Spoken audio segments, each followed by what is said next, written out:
Bonjour à tous, bienvenue en ce live du jour, les multipotentiels. Aujourd'hui, on parle de vous, donc j'espère que vous serez nombreux.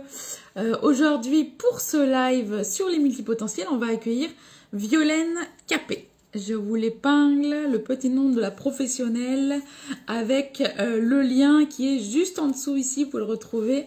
Donc aujourd'hui, on va parler des multipotentiels et notamment pourquoi donc on n'arrive pas à trouver sa voie professionnelle.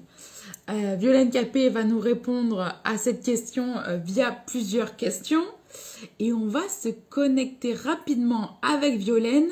Je vous rappelle, pour ceux qui posaient les questions, que oui, vous pourrez revoir ce live, il est enregistré, vous pourrez donc le revoir dans le petit lien du milieu, le petit icône du milieu qui sont les Reels. Vous pouvez le revoir sur Instagram et il sera aussi disponible en podcast sur Spotify et bien d'autres plateformes comme Deezer, iTunes. Vous pourrez revoir donc ce live en podcast sur différentes plateformes, donc n'hésitez pas. Alors, on va se connecter avec Violaine tout de suite. J'espère que vous allez bien.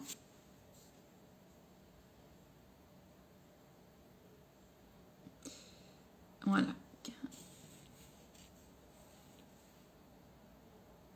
Alors, Violaine n'a pas l'air d'être là encore. Ouais.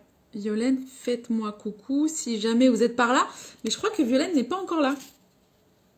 Puisque je ne la trouve pas. Ah, ça y est, elle est là.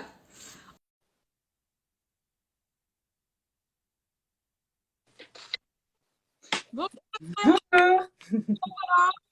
Très bien. Merci. d'avoir accepté de faire ce live avec nous sur le multipotentiel ou les multipotentiels. Donc aujourd'hui, on va parler des multipotentiels. Pourquoi je n'arrive pas à trouver ma voie professionnelle. Avant toujours de commencer ce live, je vais te demander, Violaine, de te présenter, s'il te plaît. Oui, eh bien, je suis Violaine Capet. J'ai créé mon cabinet d'accompagnement pour les personnes en reconversion professionnelle il y a de ça 5 ans maintenant, après une vie professionnelle riche et variée. Parfait. Pour faire court. Merci Violaine. Toi, tu es en ligne et en présentiel, les deux. Oui, oui. Plutôt en ligne. 95% des personnes que j'accompagne sont même parfois hors de France, dans les territoires outre-mer ou même à l'étranger. Donc oui, beaucoup en ligne. D'accord, super. Je préfère toujours préciser pour les Oui, personnes qui regardent.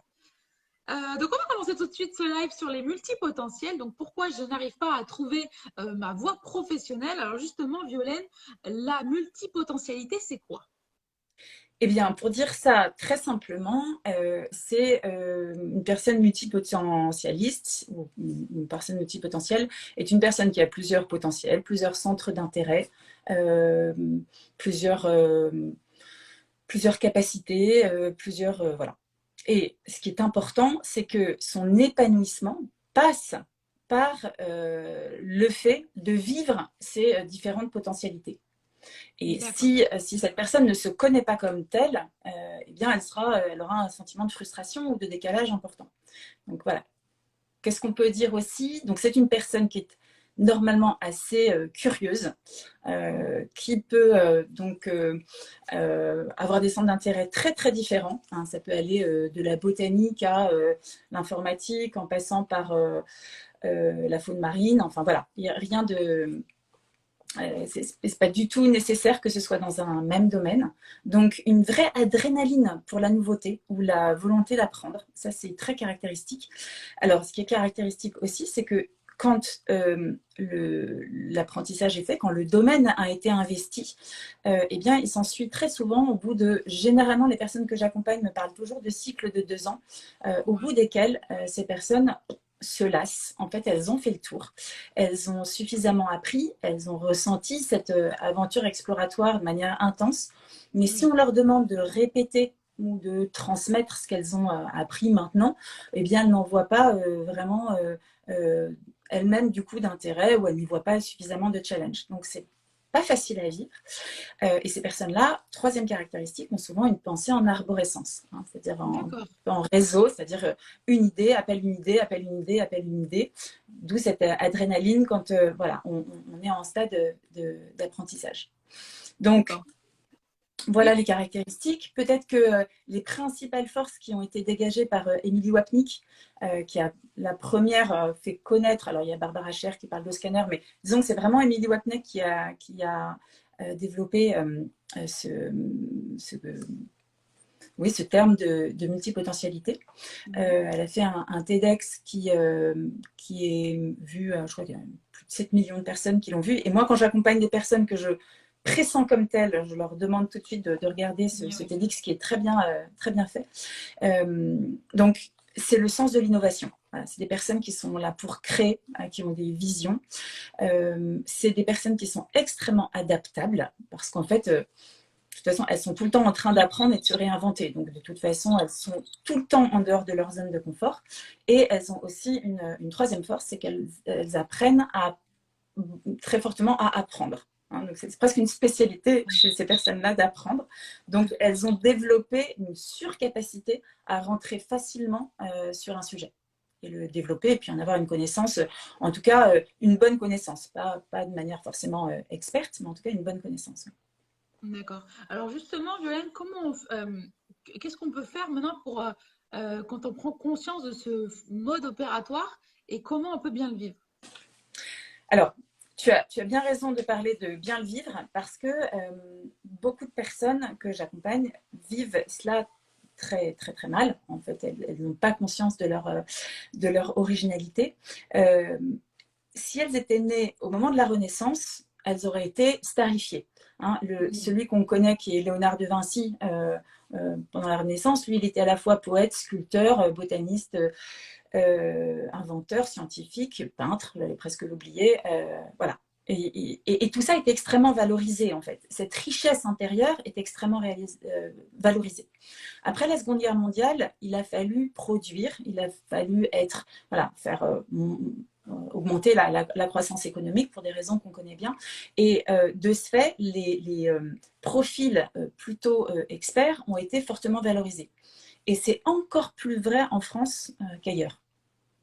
Et donc, la difficulté, quand on essaye de trouver une vocation pour faire plaisir aux uns aux autres, parce qu'on comprend que c'est ce qu'on attend de nous, puis des fois, on se serine depuis l'âge de 6-7 ans sur qu'est-ce que tu veux faire plus tard, et qu'en fait, on se rend bien compte qu'on aura envie de faire 3-4 choses en même temps, et qu'en plus, ça change tous les 6 mois, on a bien conscience qu'il y a peut-être quelque chose qui ne fonctionne pas très bien chez nous.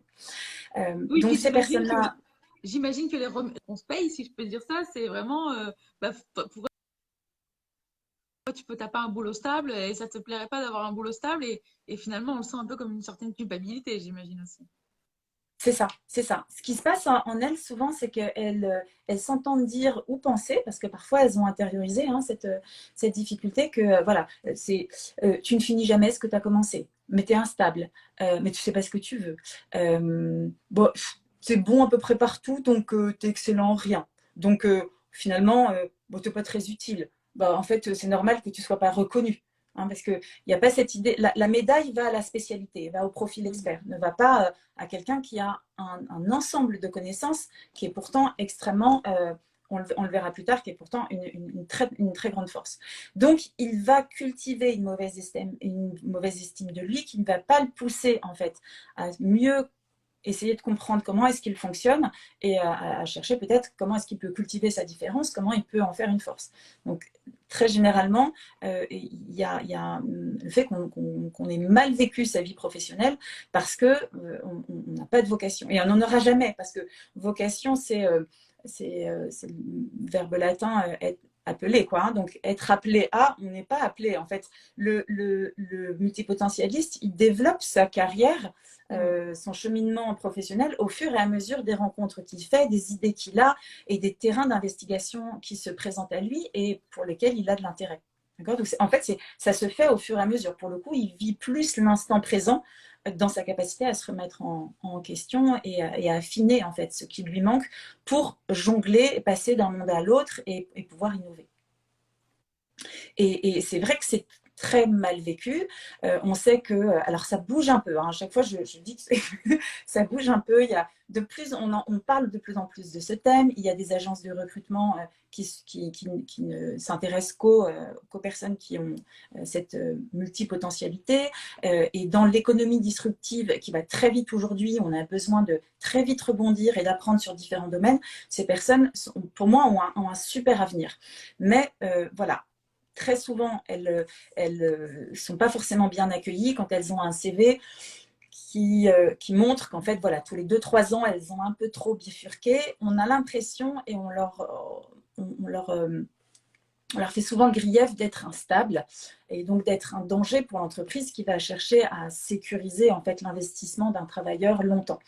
Euh, je suis vraiment, mais voilà, ce terme à chaque fois me prend à la gorge parce qu'en fait, pour moi, la fiabilité, elle est d'ordre interne. C'est plutôt sa capacité à être aligné avec soi-même et faire incarner ses valeurs. La fiabilité, c'est vraiment ça. Il n'y a rien d'héroïque forcément à poursuivre une carrière tout au long de sa vie dans la même entreprise. Voilà, c'est une manière de concevoir les choses, mais ça peut être aussi très intéressant d'imaginer de faire venir quelqu'un qui justement a exploré beaucoup d'autres domaines pour avoir son œil critique et pour lui permettre du coup de se servir de son expérience antérieure pour proposer autre chose. Tout à fait. Alors, je ne sais pas du coup si tu avais d'autres conseils pour mieux vivre cette multipotentialité, sinon on passera à la dernière question. Alors pour moi, elle est très simple. C'est effectivement s'accepter tel que l'on est. Comprendre qu'on a une force qui n'est pas celle des experts ou des spécialistes, qui est plutôt celle de faire des traits d'union entre des mondes qui ne se parlaient pas ou qui ne se connaissaient pas avant. Voilà, ça pour moi, c'est vraiment la clé, c'est vraiment le mode opératoire parfait pour pouvoir s'épanouir dans tous ces champs d'intérêt que l'on cultive et que moi j'ai envie d'encourager, que je trouvais extraordinaire. D'accord, merci Violaine. Alors, est-ce que maintenant tu peux nous donner des exemples de vie professionnelle réussie? Volontiers. Et le premier qui me vient à l'esprit, puisque c'est un des premiers que j'ai compris, c'est le cas de Florence Pousset, alors, qui m'a fait d'accord pour que je parle d'elle. Elle, c'est un médecin, hein, donc vraiment qui a travaillé au CNRS, qui a fait beaucoup de recherches, voilà, qui était vraiment donc profil universitaire type vocation expert, et qui en même temps se passionnait pour, je vais dire ça un peu de manière très globale, le monde de l'invisible, ce qui n'est pas montré scientifiquement, en tout cas démontré scientifiquement aujourd'hui, comme un peu un univers parallèle, alors sans aller jusqu'à l'ésotérisme, mais en tout cas tout ce qui est hypnose, le fait d'avoir en même temps une intuition très développée et une connaissance en fait de ce monde-là, et en même temps sa connaissance universitaire, elle a pu être un trait d'union entre le visible et l'invisible. Voilà, ça, pour moi, c'est vraiment quelque chose d'assez extraordinaire et elle a apporté au monde. Et du coup, en ayant un langage de scientifique pour décrire quelque chose qui n'avait pas encore été forcément démontré, pour moi, elle a fait avancer le monde. À mon humble niveau, je peux reprendre mon exemple parce que je le connais bien. À la fois, quand je me suis engagée en politique et que je travaillais un moment à l'Assemblée nationale, j'avais cette volonté de changer le monde et voilà, une vraie quête de sens à assouvir qui s'est à chaque fois qui a été un fil rouge de ma vie, hein, ça, qui reste là. Et j'avais fait du droit, donc en tant qu'avocate, j'avais pas mal exercé aussi. Je m'étais intéressée aussi au monde économique depuis toujours, comment trouver sa place, comment fonctionnent voilà, les économies. Donc j'avais fait un MBA en intelligence économique. Et en même temps, j'étais passionnée de développement personnel, de neurosciences, de psychologie positive, et j'avais passé aussi un diplôme à Yale dans cette université. D'accord.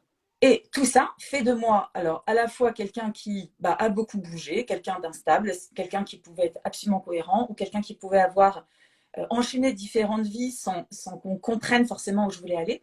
Mais quand j'ai réussi à faire un trait d'union entre toutes ces disciplines et tout ce qui me passionnait, eh bien, ça me faisait une personne quand même assez pertinente pour accompagner des transitions professionnelles parce que eh bien, j'avais à la fois cette capacité à aller très vite au niveau des idées, à innover, à comprendre cette problématique de trait d'union entre différents mondes, mais aussi quand il s'agit de passer à l'acte et éventuellement de se reconvertir, de créer sa propre boîte, de partir bien de son emploi, eh bien, j'avais aussi des connaissances juridiques en droit social, voilà, pour les amener à partir de manière sécurisée et le mieux possible. Et donc, ce qui m'apparaissait comme étant décousu et un peu en puzzle, finalement, s'est révélé être quelque chose d'intéressant. Mais on peut faire converger ça, hein, mais on peut. J'ai aussi accompagné pas mal de personnes qui sont des slasheurs et qui font plusieurs choses, plusieurs activités en parallèle.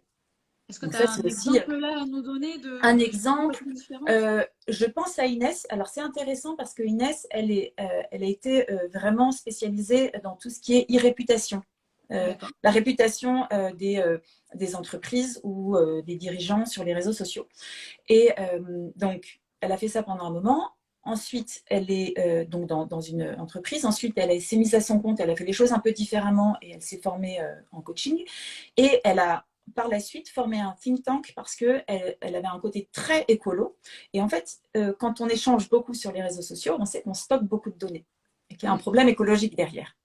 Et donc, je pense que donc, elle fait ça en parallèle, ces 3 activités, mais je pense que quand son think tank pourra lui permettre de dégager un revenu, eh bien, elle aura ce trait d'union, quelque part. Elle aura une seule et même activité. Mais d'autres vont pouvoir... Enfin, je pense à Isabelle, que j'ai accompagnée aussi, qui était un prof d'anglais à la fac. Elle est maintenant prof d'anglais sur une plateforme. Elle est partie en digital nomade faire le tour du monde. Et en même temps, elle écrit beaucoup sur la... alors, elle écrit beaucoup, genre, elle est passionnée de tout ce qui est plantes sauvages. Et récemment, elle a passé un diplôme pour devenir photographe parce qu'elle a besoin d'images dans son. Donc, elle, je pense qu'elle veut garder, elle veut garder l'anglais d'un côté, le fait de transmettre, et puis son attirance pour tout ce qui est fleurs sauvages et qui disparaissent aussi. Je pense que Et il y en a d'autres, hein, mais voilà. ouais, mais ils sont Donc, très parlants les exemples que tu as pris. Donc merci, merci Violaine. Je vois qu'il y a des témoignages et des questions qui tombent du coup. Il y a Sephora qui nous dit on est jugé comme incohérent parce que la société est conçue pour des acteurs clés en main et non pas pour des gens qui ont leur singularité et qui en jouissent pleinement. oui, c'est tout à fait vrai. C'est tout à fait vrai. Alors, avec cet espoir que j'ai que petit à petit, à force d'en parler, eh bien, ces personnes-là soient mieux accompagnées et mieux acceptées et parce que je pense qu'elles ont vraiment leur place, encore une fois, dans le monde d'aujourd'hui. Mais c'est vrai qu'elles ont beaucoup souffert. Si elles n'étaient pas à la bonne place, elles ont vraiment beaucoup souffert et injustement.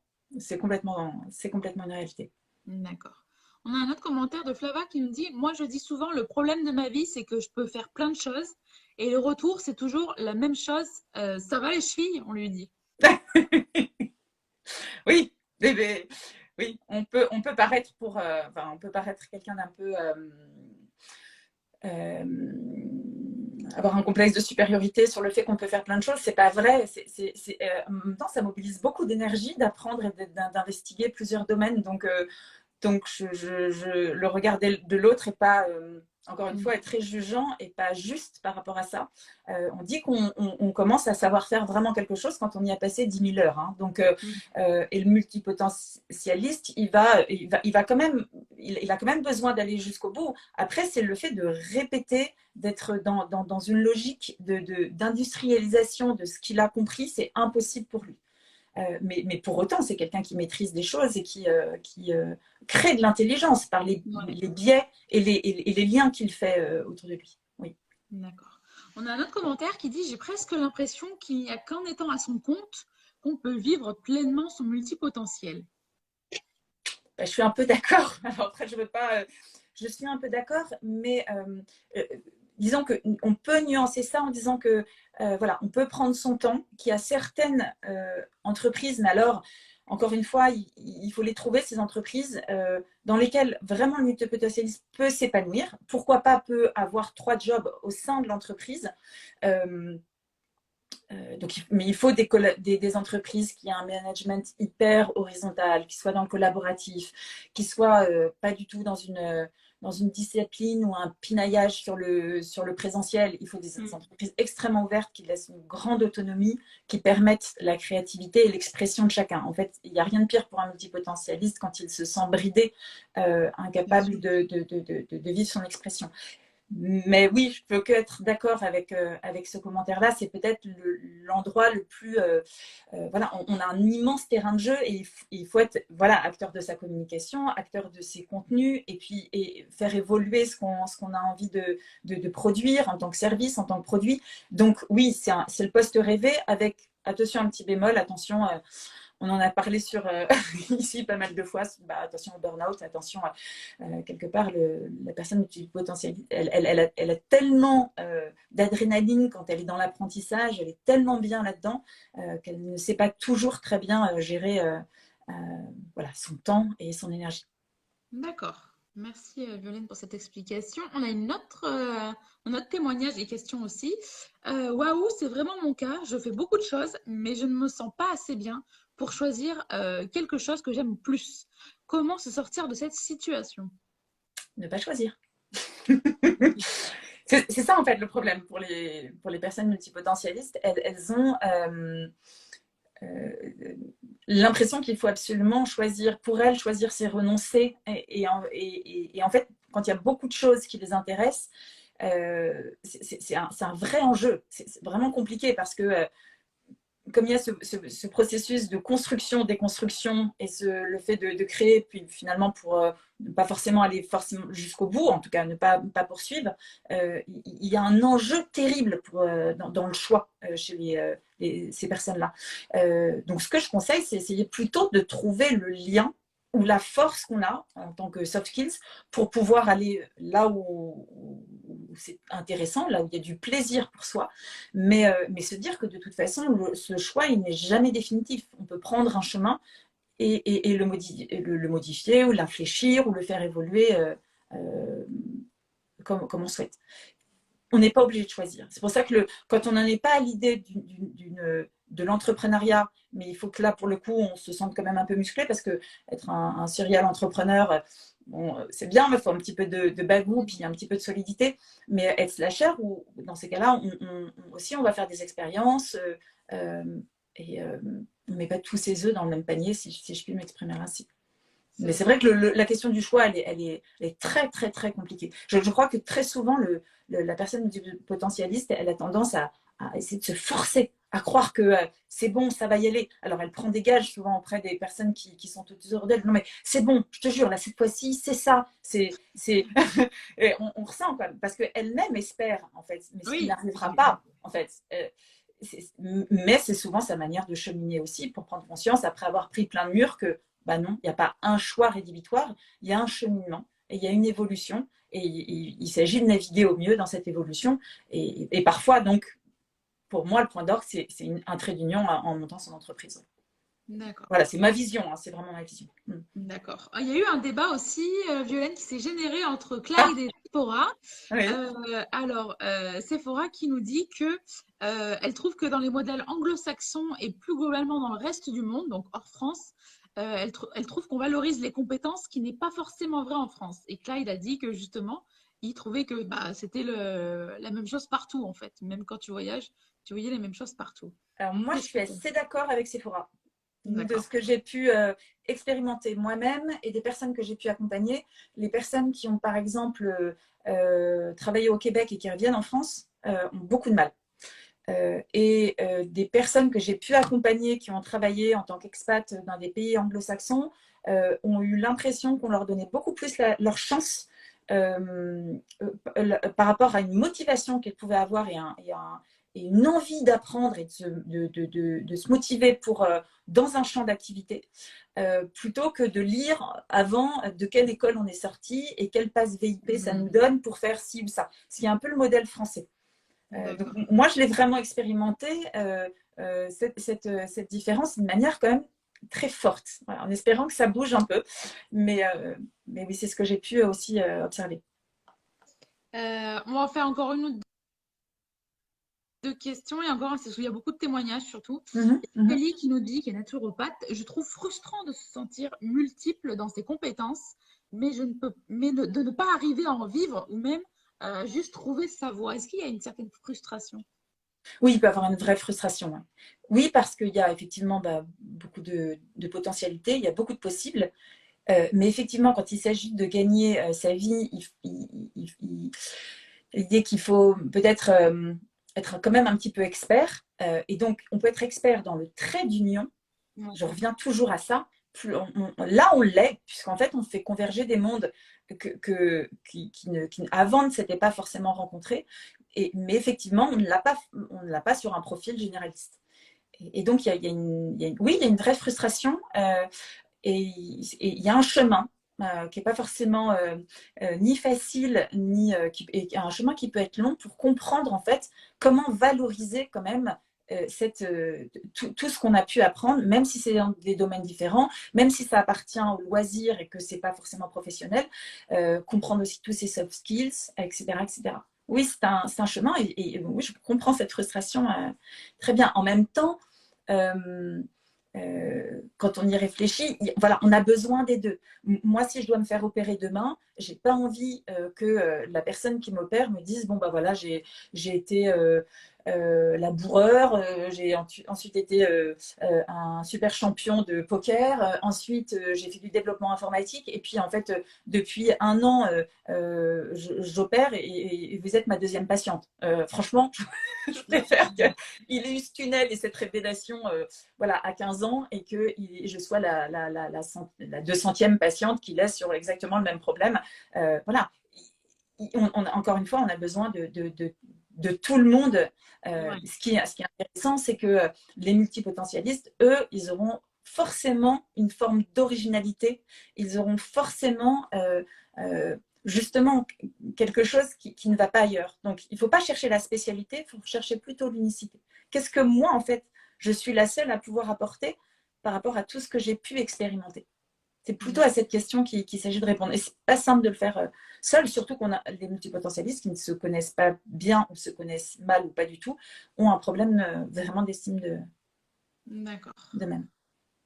Alors, on va encore regarder. Il y a deux questions. Bon, il y en a beaucoup, hein, mais. Alors, il y en a qui nous dit, je suis actuellement en burn-out parce que je ne trouve pas ma place nulle part. Et est-ce que être indépendante peut m'aider? Oui, alors après, oui, non, c'est difficile de répondre. Après un burn-out, l'idée c'est de prendre du temps, du repos pour comprendre qu'est-ce qui s'est passé pour pas que ça revienne, parce que ça peut revenir en tant qu'indépendante. Moi, j'ai accompagné aussi plusieurs entrepreneurs dans un burn-out. Donc donc bien comprendre ses besoins, bien qu'est-ce qui s'exprime et replacer, remettre de l'envie, du plaisir et retisser peut-être refaire une cartographie de ce qu'on aime, de ses capacités, de ce qu'on a envie de transmettre au monde pour choisir une activité d'indépendante. Mais d'où vient le burn-out? Est-ce que c'est une pression extérieure? Est-ce que c'est une pression intérieure? Dans ces cas-là, elle peut revenir. En fait, rien n'est forcément une solution. C'est Hmm. plutôt ce qu'on va faire. Ça, là, on parle d'un mode de fonctionnement économique. Encore une fois, on peut se retrouver slasher dans l'entrepreneuriat ou dans une bonne boîte. Moi, j'ai fait un petit peu tout pour arriver à la fin à quelque chose qui me convenait bien. Mais finalement, avant, je n'aurais peut-être pas passé le pas, je n'étais pas forcément prête. D'accord. Comme tu le dis, finalement, c'est un cheminement, ouais. Pour moi, oui. Ouais. Alors, on va regarder un dernier témoignage. J'ai vu qu'il y avait Pomme Grenaté.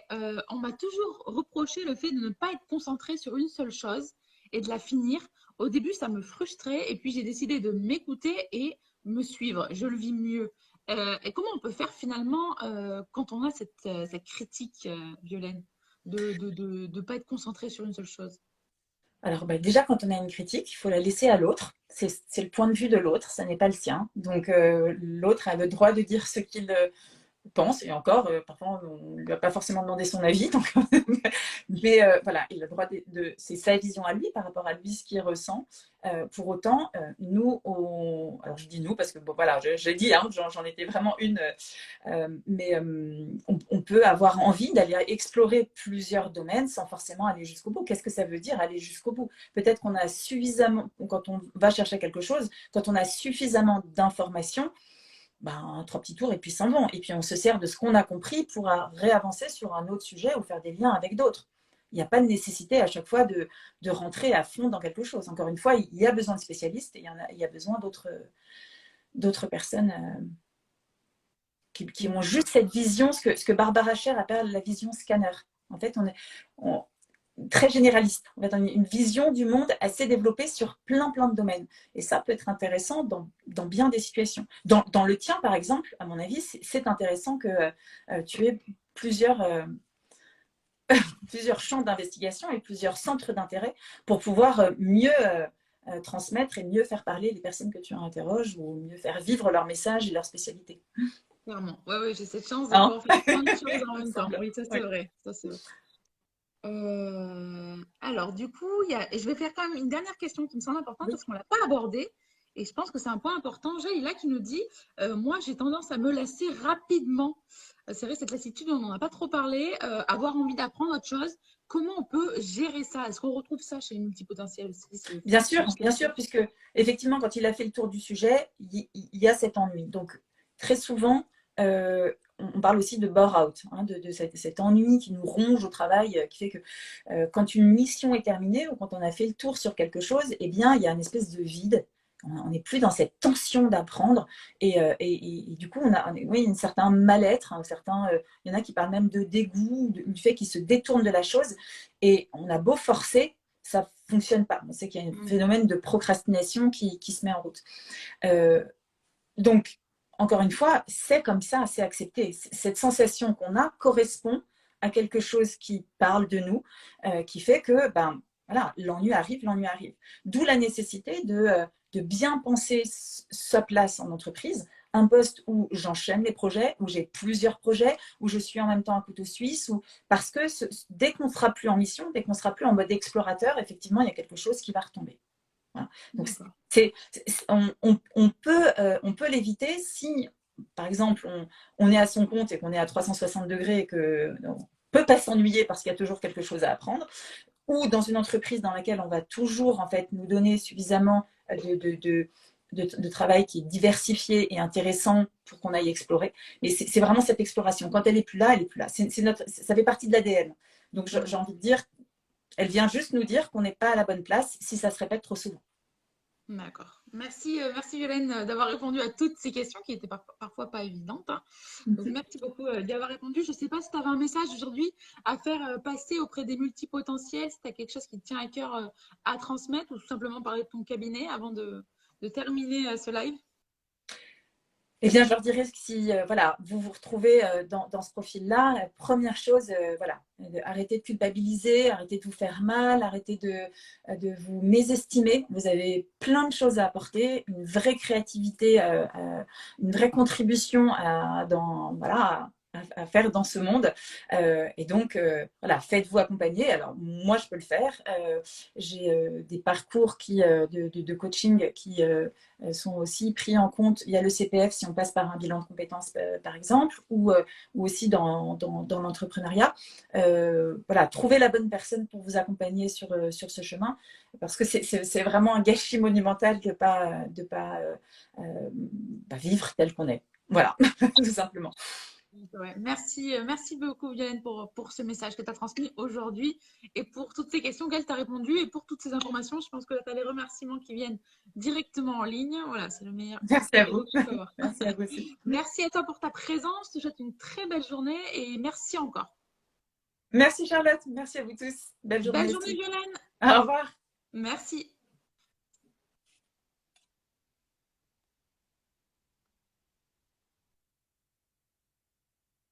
Merci à Violaine Capé pour ce live sur les multipotentiels. Aujourd'hui, on a répondu à cette problématique. Pourquoi je n'arrive pas à trouver ma voie professionnelle?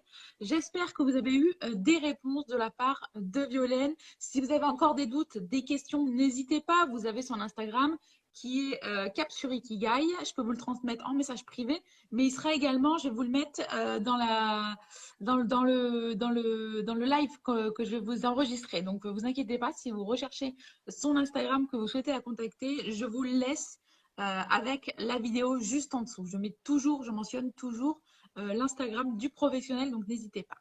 Merci à tous pour votre présence aujourd'hui. On se retrouve jeudi pour un autre live.